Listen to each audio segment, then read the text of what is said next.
Good morning and welcome to the market update for Traders Desk on the 10th of January.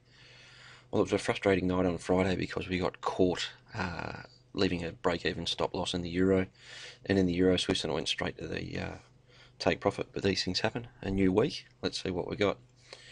Starting off by looking at the Aussie. My concern is that everybody's getting a little bit bearish down here and not taking a really good look at the fact that this 98.50 through to 98.05 region is a very, very strong level of support, including down here to 97.50, where we was basically the lows mid to early December. That's on the daily chart.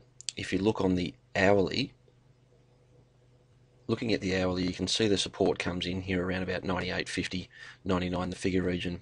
I'd imagine there would be some stops below there. And look, overall, I'd probably be bearish still, so long as it doesn't go back up through parity. But I think anybody who's shorting the Aussie at the moment needs to be aware of these levels down here. Not saying that I'd get long, no reason to me to get long at this stage, and I think I'll probably sit square.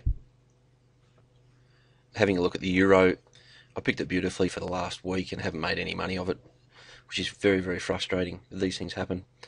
We got caught on the rally on the non-farm payrolls number, and then it reversed. Thought about selling, but I thought, no, just stick out of it. Non-farm payrolls aren't my favourite day of the month.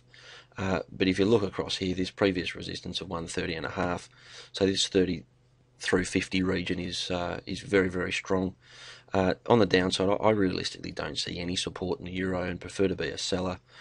May establish again a small short position just to participate in the move lower. If we look at the daily chart, we can actually see that we've broken through 129.50. It's a lot lower. To me, this thing could go all the way down to 126 in the first instance. Sentiment overall is that US dollar is going to strengthen, and I think that will continue during the week. Maybe it will be the catalyst for Aussie breaking 98.50, 98, the figure region. Looking at the sterling again, I want to be short sterling, but these kind of moves are catching everybody. I've been staying out of it. I did leave a stop entry just under 154 on Friday. I actually think I may even leave that in there because I think that's a good level to get short. We break down through 154. We should test at least a 153. You can leave your stop loss back up at 154.5. In the meantime, I think it'd probably be capped up towards 155, 70, 80 region with a little bit of support around 154.50. Looking at the dollar yen, I've got long dollar yen. These level down here at 82.80 held very, very well on Friday, which is a pretty good signal to me that dollar's going to continue to go higher. I think the initial move on Friday was bad print, as in the number of jobs, but the unemployment rate was actually better. So I think overall it was a fairly good number.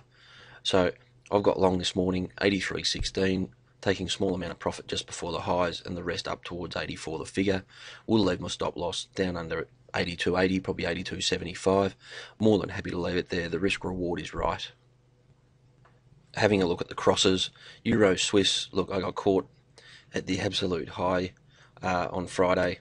Leaving it, look, it was a non-farm payrolls decision, right decision to do in the long term, albeit frustrating.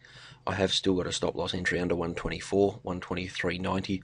I do believe that Euro Swiss goes a lot lower. If we do get short, we'll leave a fairly wide cut on it because it has been moving in quite a big range.